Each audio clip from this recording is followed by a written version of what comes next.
Hey, everybody. It's Rob back once again. And I know it hasn't been too long since our last episode, but tonight we are here once again with Mr. Paul Rennick. What's up, Paul? How you doing, Rob? Good to see you again. Yeah. So for everybody listening, we don't have a lot of time today, and we don't want to short anybody as far as getting into talking about Phantom and SCV. And also wanted to touch on Blast when we get a chance, because you were part of that too as well, correct? Mm-hmm. Yeah. Yeah. So we'll get into all that in a longer episode within the next week or two, I promise. But tonight, Paul's been cool enough to sit down with us, and we're going to go over a couple of his drum books that he's written, and he's going to talk us through them and give us some commentary. So it's cool to have some feedback on some of the shows that he's written. So for this first one, I want to go with something recent, but not like this last year. So we're going to take a look at 2019 Vanguard. So give me just a second to share the screen. Let's jump into this. So this is 2019 SCV. What's the name of the show? Voxiversio or something like that? Yep. And it was, a lot of times the process that we take is, I say this, and a lot of people will probably relate to this. We find material that we think would work no matter what, like just basic good music that would fit the purpose and it would translate perfectly. And then we kind of run it by the team, and the team is basically myself and Sandy, and right now the team consists of Michael Gaines, Andy Toth, Michael Rosales, Wayne Harris, and the brass arranger for 2019 was J.D. Shaw, who he's since gone back to the Phantom Regiment. And now it's Evan Van Doren, and his wife Katie's there as well. And we do, the actual electronic sound design was Lloyd Puckett. Yeah. And that has since changed since then. It's a guy named Dave Isaacs right now. Plus, it's very, whenever you talk about these kind of things, I at least I'm really conscious of trying not to leave somebody out. You know what I mean? Oh, of course, 100%. It's a big teamwork. It's a big team that needs to be managed, and the guy that manages it really well is Scott Coder. He's kind of the voice of reason when it comes to gathering opinions and sort of making sure it all mixes together and it all works. And so there's a lot of experience, a lot of seasoned people that have been doing it for a long time. So yeah, it's a lot of fun. When you guys pick a show, like, who has the final say? Is it Michael Gaines, or is it like? Well, I think it's a pretty unique collaborative thing. Because I don't think it ever gets to the point where somebody has to slam their fist on the table and say, "This is what we're doing." I'm the official title is I'm the music coordinator, but it's pretty collaborative. I mean, there's never a situation where I, find myself not just completely working with the other people and coming to an agreement about what's happening. We all just talk it out. It's not one of those things where you guys arm wrestle for it. No. Like the final say? No. No. I think everyone just states the case as far as why they think we should do this and what's the reasoning. And then they'll I kind of joke, and this is meant in all good nature, but it's kind of true. It's like, I think the visual designers need a little motivation in terms of music. They want to hear something. They want to hear something to get the juices going and to see what's going on, which in turn causes them to create something, and maybe possibly the entire concept of the show, or at least sections of the show, which in turn causes us to come back and adjust the music. So it's like a ping pong kind of thing. But I think the older we get, I think the more we get it right the first time, and so we try to go with the mindset, at least I do, the mindset of like we're trying to become a real professional touring group, and the fact that we learn what we're doing and then we take it on the road. And I think previously in all of my drum corps experiences, early, especially early, was you definitely use the tour to figure it out. You use the tour to sort of learn drill and see what works, and then rewrite it and go back home for a short period of time, and then come out again with some changes. And I think we're pretty thoughtful about that, and we try to avoid any massive rewrites or changes because we think about it. Yeah. No, that's understandable. I know, like back in the day, like you're saying, there were rewrites almost every day, at least for hardcore. But it's so for this 2019 show, was it pretty much what we saw at the beginning was what we saw at the end?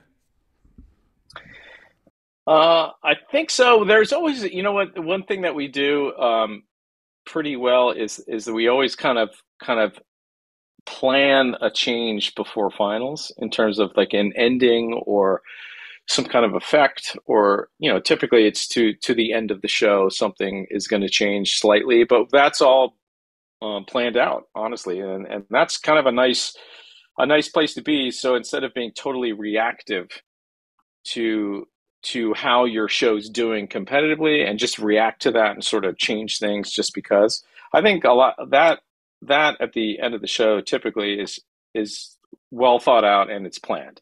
And so many times we'll have the actual change written several weeks before we do it, and we'll actually have learned it earlier, and then we have scheduled a day that we're going to implement this change. And that'll be like one of the differences between like Atlanta and finals. I was going to say it's usually before Atlanta, yeah. So that's cool. That's good to know. Mm-hmm. Now this line in particular, this line was pretty smoking, like right out the gate. As far as the hose goes, did you have to were you heavy with the hose on this at all during the season, or not too much? No, not at all. Yeah, not at cool. all. That's good to hear. I've definitely, I kind of joke, and a lot of the players that I have would probably recognize a lot of things I would say to them, but I definitely, when I pass out the music, I definitely have a way to do that, and it's like I feel like the learning process of the music is the most important time. Yeah. And so a lot of times I will not email music out early. I will not trust the fact that I'm just going to hand this music out and people are going to learn it and then come together. Yeah. Because I just don't want to ever be in a situation where I have to reteach it. So oftentimes I find the most beneficial time is when it's me and the percussion ensemble, and I'm explaining the music to them all at the same time. Yeah. So they all hear the same words and they hear the same explanations, and the process of interpreting it is coming directly from me. Yeah. And if I see something does work or doesn't work, I'm there in the moment to sort of adjust it. And I definitely joke and say, like, I have the right to change anything I want at any time. And I just make sure everyone understands that. If it's too easy, I'll make it harder. If it's too hard, I'll make it easier. If it needs to be longer, I'll make it longer. I mean, I have the right, and until I finally sign off and put the stamp and say, okay, that's what it should be, then everyone is just really great about learning things on the spot or adjusting things in the moment that we're learning it. Is it safe to say with this 2019 show that the way it ended up at finals is exactly the way that you wanted it to be? I mean, or if you could go back, would there be anything that you'd want to change? Well, I know 2019 sounds like it's really recent. But no, it's to me, already it seems like a long time ago. Yeah.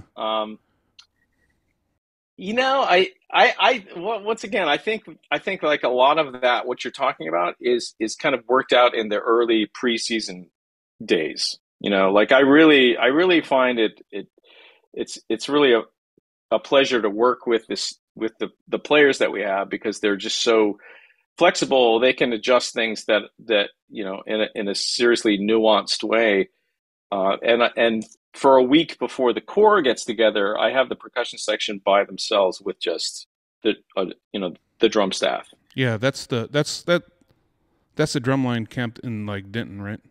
Yeah, and I think that's where the priority for me at that point is we need to get our act together. and we need to basically be able to plug ourselves into the full course so that we can provide a solid, stable foundation for the rest of the corps to learn the music.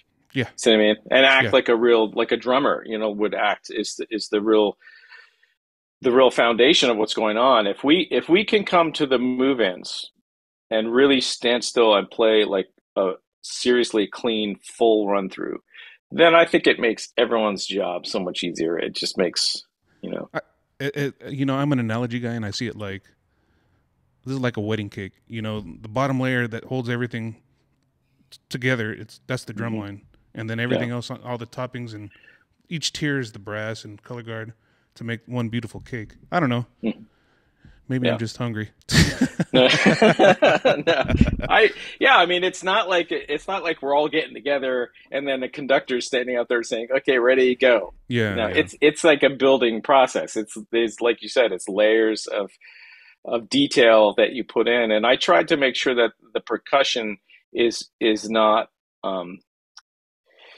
still trying to figure things out when we get together, because honestly, enough other people are trying to figure it out.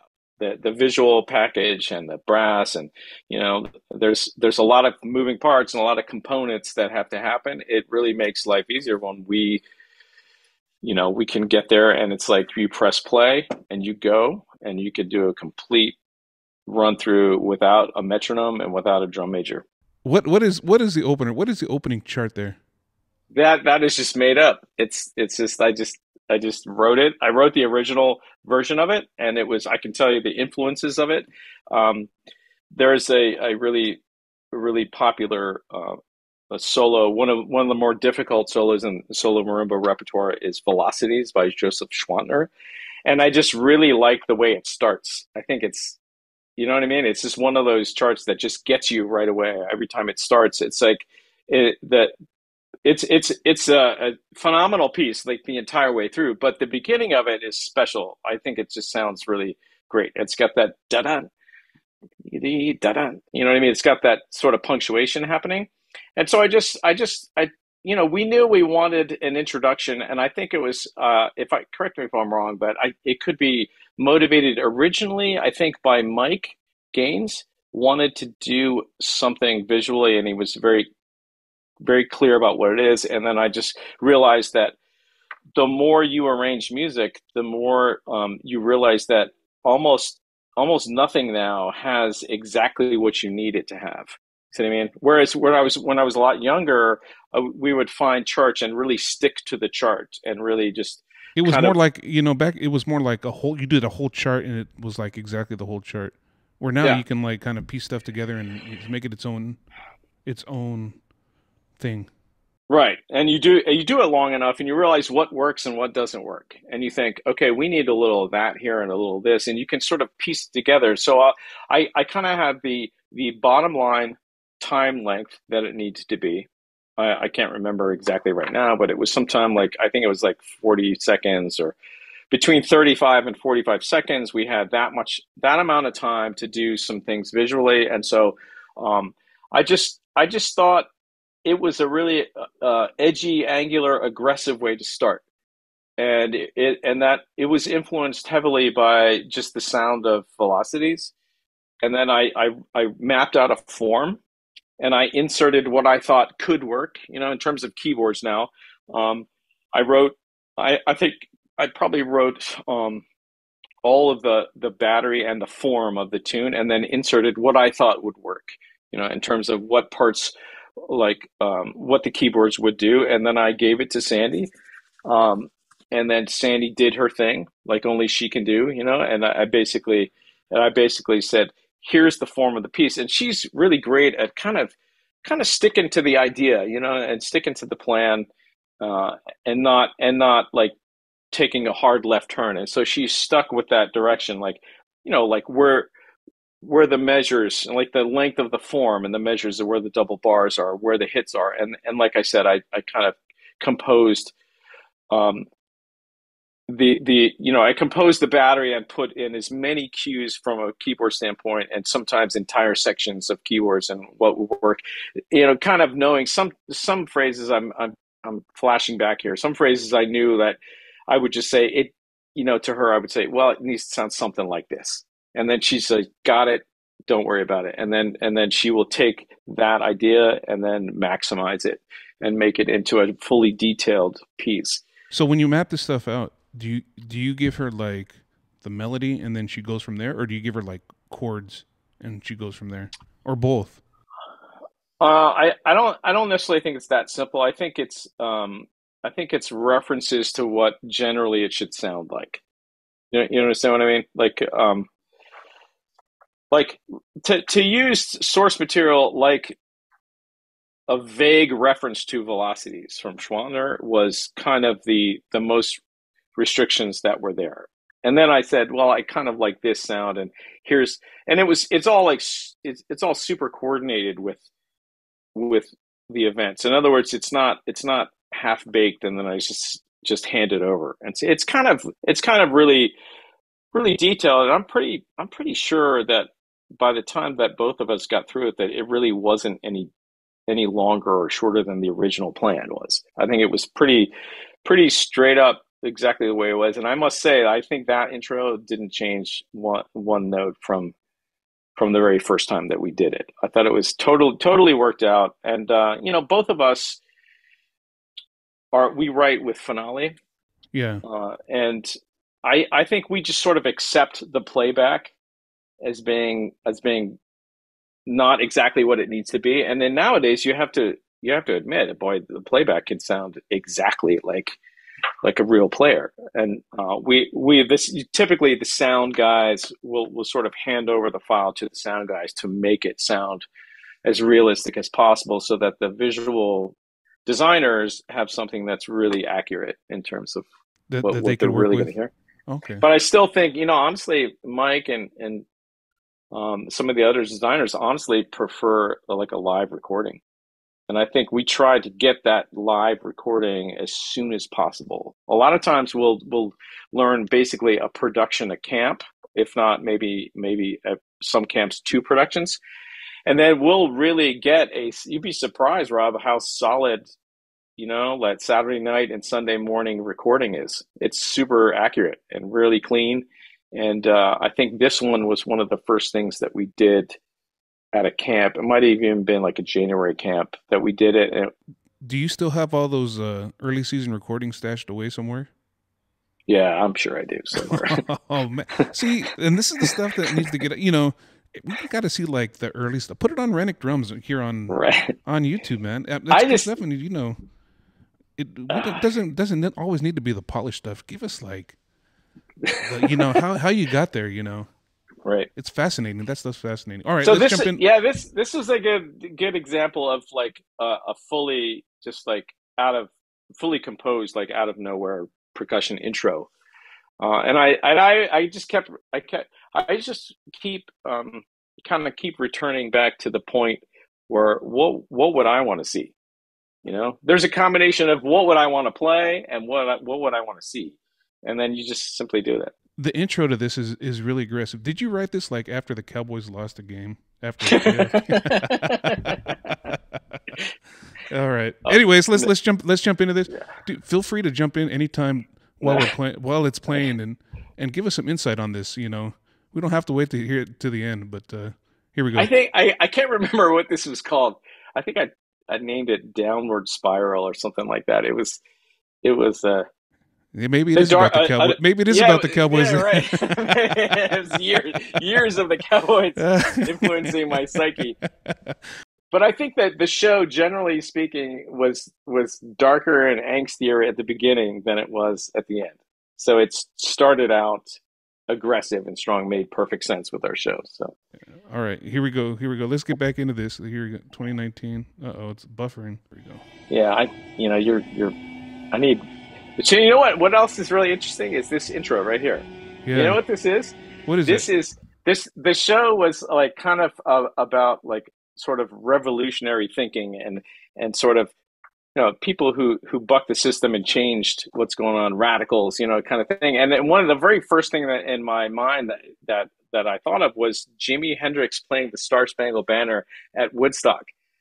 Oh, really? To me, I thought that was an absolute like like seminal moment that was a serious thing. I remember when I was a kid seeing recordings of that and just thinking, wow, if anybody's ever heard Jimi Hendrix play the Star Spangled Banner at Woodstock, it's very memorable. Oh And I yeah, remember it's thinking, definitely out there. Yeah.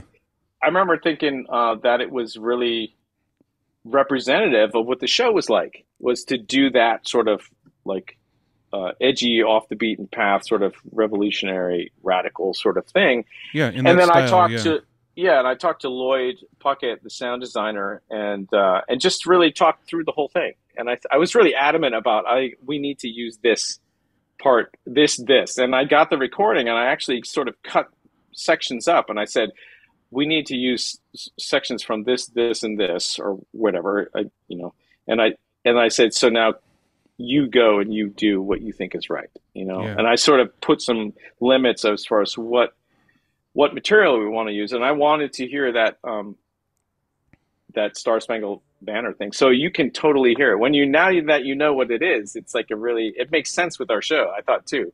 Yeah. So that violin part is like based on Hendrix, the Star Spangled Banner. It's a electric guitar. Oh, it is. Totally. Oh, okay. Yeah. Why did I think it's a violin? Oh, here, let's rewind that and hear that again. Here we go.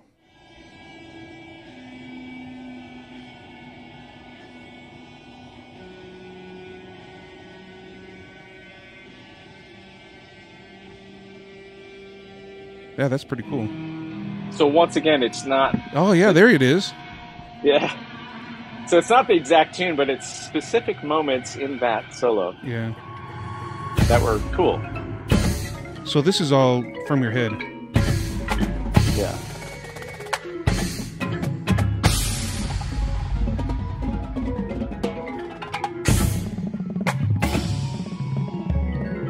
Now all that tenor scrape pattern, did you write that yourself? Do you write the arounds? Yeah, I do quite a bit. I'm really good at rehearsals in the moment. I'll actually spend a lot of time with the quads in the full percussion ensemble rehearsal, because don't you agree that there's a couple of different components with a quad drummer, and I'm waiting for the day when somebody is going to actually design an avatar program that has a quad drummer reading your parts. You know how you can get virtual drumline and playback to happen really accurately? Wouldn't it be awesome if there was like a stick figure that actually played that stuff so you could see it? Because the other component is it has to look like somewhat from a difficulty standpoint somewhat symmetrical, and you have to have a certain variety that is there and makes sense. So a lot of times I'll write something with serious around. Believe it or not, I spend a ton of time thinking about the quad parts, like really thinking about them, because I've had a lot of really great quad drummers in the line, and I've never been the guy that like writes something on drum 2 and says, hey, can you guys come up with an around? I don't do that at all. Never. And so there's a couple of great instances where I sort of took the section leader of the quad line away, and him and I just simply worked out. In other words, I would just simply request, can you play this for me? And say, can you change that to drum 3 instead of drum 1? And sort of just tweak it enough with one person. You know what I mean? And then I'll constantly reference and ask them, does that feel right? Or is this something that makes sense? Or it's difficult? Or if it seems awkward or anything, and we can change it right there. But I definitely make the serious attempt at getting all the arounds right. Yeah, getting it right first. Yeah. And then, notoriously they'll find places where to stick something even weirder. And then, honestly, that for me, that's like a really great learning experience. And I'll kind of stop and say, I'll actually have to notate what I changed in their part. I'll have to say, okay, let's stop. And then I'll sort of get down what I tweaked it to. And then I'll notice if they put one thing in that's different, I'll say, okay, now what was that? And then I'll simply learn from that. And so that's happened over many, many years. So a lot of times the part's really, really close in terms of arounds. So when they sneak it in, do they tell you, or is it like one of those things where like they got one over on you. Like if they sneak it in and it seems a little bit like science fiction, like it's impossible, I'll veto it immediately. I'll say no, just play what's written. I just want to hear what's written. And a lot of times the general like understanding is that there is a certain amount of freedom, but can we stick to the actual drums, or at least close to the sound tonally of what the part sounded like? See what I mean? And we can sort of try to make things harder. And a lot of times, if I write something that happens and it's impractical, like you can't really get there, or it's just, those times are very, very few and very far between. But usually when that happens, the result is a creative sort of solution around it that comes up with something even newer and more different. Probably cooler than what was intended. All right, let's get back into this. Here we go.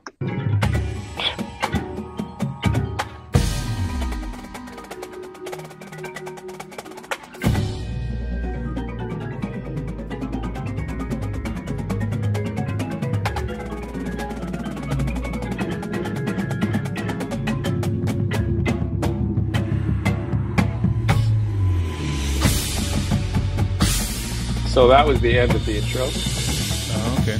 And then now are we into the chart? Yeah. All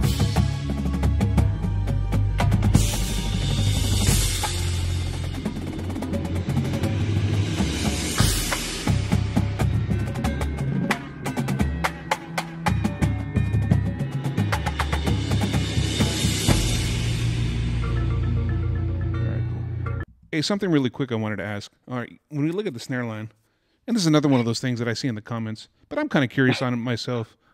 See, when you say comments, that's code for like what people are bagging, like what they can't stand. Yeah, yeah, it's okay. What people say they can't stand, or and it's usually like the older people. Okay, right. When you look at the snare line, like back in the day, yeah, you would look and it would be like the tallest in the middle, and then it would go, descending. You know what I mean? Yeah, I know exactly what you mean. And now, case in point, I don't care how tall people are. Good hands are good hands, but you have mixed heights. And is there a specific reason for that, or you just by ears? Yeah, there's a couple of reasons. I think the ability for players to play next to each other and play with each other is a very subtle thing, and there's a lot of like really small differences, and some people can just match up a little quicker than other people, and to simply do it visually, I think is kind of a dated concept, to be honest with you. I really do, and I know I'm going to get lots more comments when I say all this stuff. Next time it'll be like, I was reading the comments. Right. So how many times do we actually sort of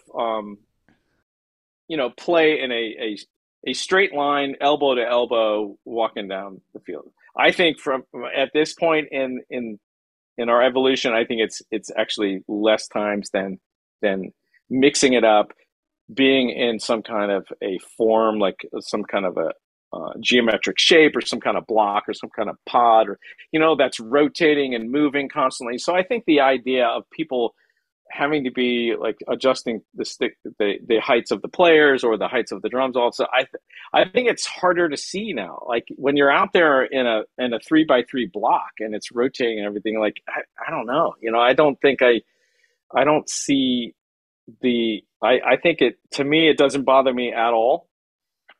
In this line, I think there was I honestly think there was the tallest and the shortest person next to each other, and I kind of did laugh and made a comment, and they just looked back at me and smiled and said, "Dude, but yeah. both of those people, if it's the ones I'm thinking of, they just have hands, Everybody in that line had hands, but in the center, you get to the center and they all just have hands, like crazy hands. Plus, you got to admit, I mean, it's like being in the bass line. There's a certain gel factor that has to be there. You know what I mean?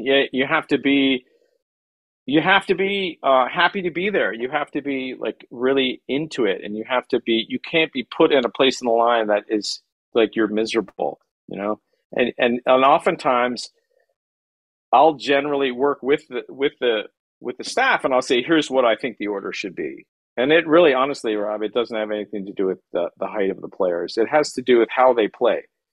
You know, if they're some people are more prone to just going and being independent and being sort of in the middle of the line, so that they're less affected by players. Some other players have really good ears, and they're really conscious all the time of other players, and they're good, solid, super solid players on their own, but they're great listeners, and they can adjust in a subtle way. And I think you have to sort of, like, there's a million shades of gray, that you have to sort of manage and put into an order of a line. But I mean, let's face it. I mean, it's like you shouldn't. I've always done this. I've always like based every decision on like the musical integrity of what's going on. Like, how does that player play? How would they play next to this player? If they're stylistically, they seem to have a lot of things in common. They come at the drum the same way, and by the time you come across the line, it's maybe subtly different, but it's obviously imperceptible at the end. You can't tell any difference, in terms of the players. This is just one of those things I'm asking. Like, I could care less, but you always see people. How come they don't? You know what I'm getting at? Yeah, totally. I think that it has a lot to do with their musical personality, doesn't it? Rather than their just physical attributes. It's and like you think about it too. Back in the day, it was like your strongest would be in the middle, and then it would kind of go towards the outside traditionally.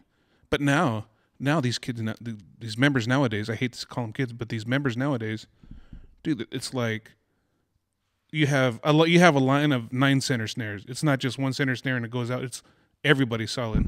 So yeah, and then the listening skill thing is the X factor. You know what I mean? The real important link is the way that the players can listen. And then you want to drum next to somebody you like. Yeah, you would hope they all like each other, but it's not all just a social thing, right? It's like, I mean, I've said this many times. I've got lots of things that I've sort of said to the group each year, and one of them is like, it's you can have fun, and it can be a lot of fun, but you know what? I'm trying to think how I used to say it to them, but it was like you can have a lot of fun, but it's a lot more fun to be good. You know what I mean? It's like there's a certain amount of you can have fun, but it sure is fun. It sure is fun to be good. Yeah, when you're playing at that highest level, there's a joy. Like, it's not just a social experiment. I mean, we're trying to play really well, and where they stand in the line is really well thought out. It's like very important and it almost always is determined by listening skills. And it's not just the battery. Honestly, we, Sandy and I and the rest of this staff, we talk about where each keyboard player is standing, how reliable they are, like who's got the time and the reliability to turn around from their vibraphone and lay it down on the bass drum, who can speak battery in the front ensemble is an important thing. Like, I never want to get into a situation where I'm telling people to block it out and just go. I want them to be aware of everything around them at all times. And that's why we set up in arcs like this, like you see on the video, a lot. We do that a lot because I want them to hear the music so that it's a reference point, so that when we do orchestrate it on the field visually, that they have in their ear the context of where they fit. I don't know if that makes sense, but you know what I mean? Sense. Like the snares need to know. I'll tell you right now, I'm not a fan of the basses being in the back, but that's all right. Well, it's you gotta. I didn't do that at all ever until I got to SCV. Just so you know that I never ever did that until I got to SCV. But there's one important reason, and that's because of the cymbal line. Yeah. Oh, because that cymbal line's always smoking. Yeah. Yeah, like where are you gonna? No, you don't want to hide. You don't want to hide them in the back. Yeah. Well, it's a tough problem. I've done ensemble where I've taken the cymbal line and I put them 4 steps from the front sideline, in between the battery and the pit, when the horns are in a big arc, and that seems to work pretty well. But I think I think this formation gets you to see pretty much everything. And then you know what? Honestly, everyone in the line, I think, likes the bases that way. I think even the bases do. Honestly, I think they just realize how. Maybe they're just telling you that. But no, seriously, seriously though, that's actually a SCV thing from like way back. They always have had the bases behind the snares. Yeah. And I think it's primarily because of the cymbal line. You have to accommodate for that, and that seems to be the most logical way to do it. And I think that when you're in the snare line and you hear the basses thumping right behind you, it does get you. It gets you to light the place up a little bit, and it feels good. It gets the juices flowing, yeah, for sure. Yeah.